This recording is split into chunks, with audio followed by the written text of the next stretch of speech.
কিন্তু আঙ্কেল, আপনি তো চাইলে এই 500 টাকা দিয়ে বাহির থেকেও কিছু কিনে খেতে পারতেন। শুধু শুধু আমাকে এতগুলো টাকা আপনি কেন দিচ্ছেন? দেখো মা, বাইরের খাবার আমি খাইতে পারি না মা। ও আচ্ছা আঙ্কেল, আমার কাছে মনে হচ্ছে আপনার এই টিফিন গাড়িতে কিছু খাবার আছে হয়তো।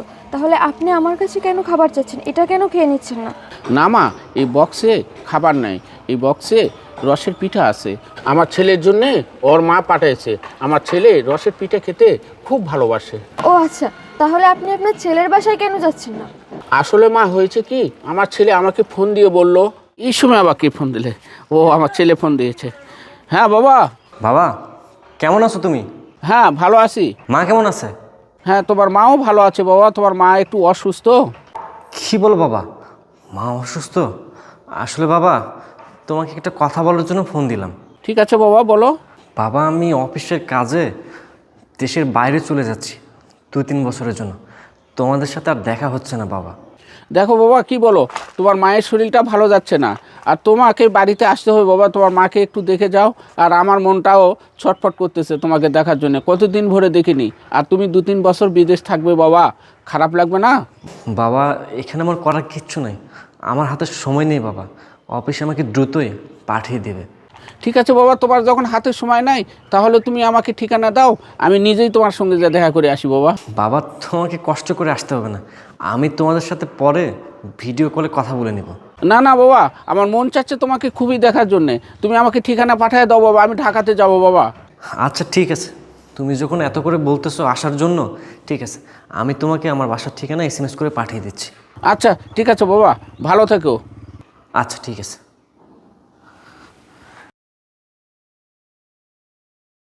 ও আচ্ছা আঙ্কেল, এবার বুঝতে পেরেছি। আচ্ছা, আপনার ছেলে আপনাকে যে ঠিকানাটা দিয়েছে সেই ঠিকানাটা একটু আমাকে দিন তো। আচ্ছা মা, ঠিক আছে, আমি দিচ্ছি। এই যে মা। লালমাটিয়া জয়দেবপুর কাজ।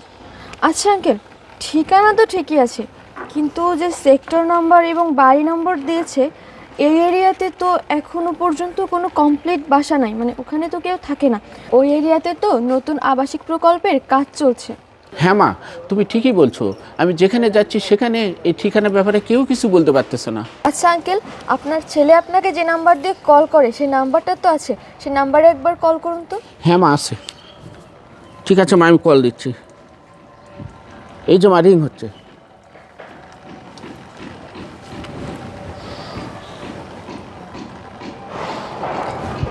কী ব্যাপার, আপনার ছেলে তো কলটা কেটে দিল। দাঁড়ান, আমি আরেকবার ট্রাই করে দেখি।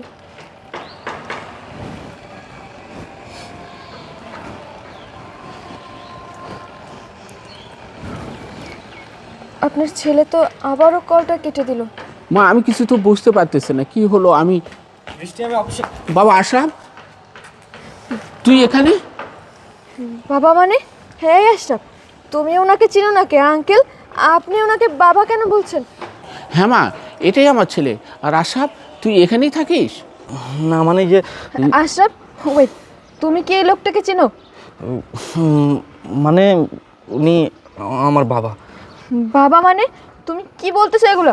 উনি তোমার বাবা কিভাবে হয় আশরাফ? তোমার বাবা মানে সবাই বিদেশ থাকে, তাহলে উনি কিভাবে তোমার বাবা হয়?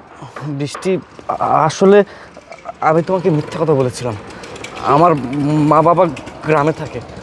আমি ভেবেছিলাম আমি যদি তোমাকে সত্যটা বলি তাহলে তুমি আমাকে কখনো বিয়ে করতে না। আমি তোমাকে ভালোবাসি বৃষ্টি, আমি তোমাকে হারাতে চাই না। আশরাফ, এই মেয়েটি তোর কে হয়? আর এই মেয়েটির সঙ্গে কেন এইভাবে কথা বলতেছিস? বাবা, এটা আমার স্ত্রী। তুই বিয়ে করে ফেলছিস, একটিবারও আমাকে জানাসনি বাবা? বাবা, আসলে আমি তোমাকে জানাইনি, আমি ভুল করেছি বাবা। কারণ আমি যদি বৃষ্টিকে সত্যটা বলতাম তোমরা গ্রামে থাকো আর তুমি একজন কৃষক, বৃষ্টি আমাকে কখনো বিয়ে করতো না বাবা। তাই আমি বাধ্য হয়ে আমি তোমাদের পরিচয় গোপন রেখে বৃষ্টিকে বিয়ে করেছি। আশরাফ, তুমি আমাকে বিয়ে করার জন্য তুমি তোমার পিতৃ পরিচয় গোপন করেছো? তুমি কিভাবে পারলে এরকম একটা কাজ করতে? তুমি কি মানুষ? আমার তো মনে হয় না যে তুমি মানুষ। তুমি আসলে একটা মানুষরূপী জানোয়ার। ছি, একটা মানুষ কতটা নীচ, কতটা জঘন্য হলে এরকম একটা খারাপ কাজ করতে পারে, যে কিনা তার জন্মদাতা বাবাকে ভুলে যেতে পারে। ছি আশরাফ, তোমার থেকে না আমি কখনো এটা আশা করিনি। আচ্ছা তুমি কিভাবে ভুলে গেলে তোমার বাবা সে ছোট থেকে এত কষ্ট করে তার মাথার ঘাম পায়ে ফেলে কৃষকের কাজ করে তোমাকে এত বড় করেছে, তোমাকে এই ঢাকা শহরে পাঠিয়েছে, আর তুমি তোমার জীবনে সেই বাবার অবদান ভুলে গেলে? তুমি তোমার সেই বাবাকে মিথ্যা কথা বললে, তাকে ফাঁকি দিয়ে তুমি আমাকে বিয়ে করলে, আমাকেও বললে যে তোমার বাবা মা নেই। আশরাফ, আমার বাবা মা নেই, আমি বুঝি বাবা মা না থাকার যন্ত্রণাটা কি। আশরাফ, আমি ছোটবেলা থেকে দাদা দাদির কাছে মানুষ হয়েছি, তো আমি বুঝি যে বাবা মা ছাড়া একটা মানুষের লাইফটা কতটা কষ্টের হয়। আর তুমি সেই মানুষগুলোকে অবহেলা করলে, সেই মানুষগুলোর সঙ্গে এরকম ব্যবহার করলে। আশরাফ, আমিও তো একটা মানুষ, কেন আমাকে তো বলতে পারতে সত্যিটা, তারপরে দেখতে যে আমি কি বলি না বলি। না, তুমি একাই সবটা বলে তুমি একাই সবটা বুঝতেছো যে আমি কি বলবো না বলবো। না না আশরাফ, আর যাই হোক, তোমার মতো ছেলের সাথে না সংসার করা যায় না। বৃষ্টি, আমি অনেক বড় ভুল করেছি, প্লিজ তুমি আমাকে ক্ষমা করে দাও। আমি তোমাকে স্যার বাঁচবো না বৃষ্টি, আমি তোমাকে অনেক ভালোবাসি। আমি যা করেছি শুধুমাত্র তোমাকে আপন করে পাওয়ার জন্যই করেছি। আশরাফ, তুমি যে মানুষগুলোকে অবহেলা করলে, এত বছর ধরে তোমাকে যে মানুষগুলো ভালোবাসলো, সেই মানুষগুলোকে যখন তুমি এক নিমিষে অস্বীকার করতে পারলে, তখন তুমি আমাকে ছাড়তেও না দুইবার ভাববে না।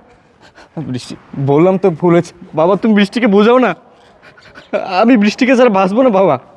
বৃষ্টি, ঠিক আছে, তুমি যখন এতবার করে ক্ষমা চাইছো, আমি তোমাকে ক্ষমা করতে পারি একটা শর্তে। তুমি বাবা মাকে নিয়ে আসবে, এনে এখানে আমার সঙ্গে একসঙ্গে রাখবে। আচ্ছা আমি কথা দিচ্ছি, আজকে আমি মাকে বাবাকে নিয়ে আসবো। আমি যাচ্ছি, এখনই গ্রামে যাচ্ছি।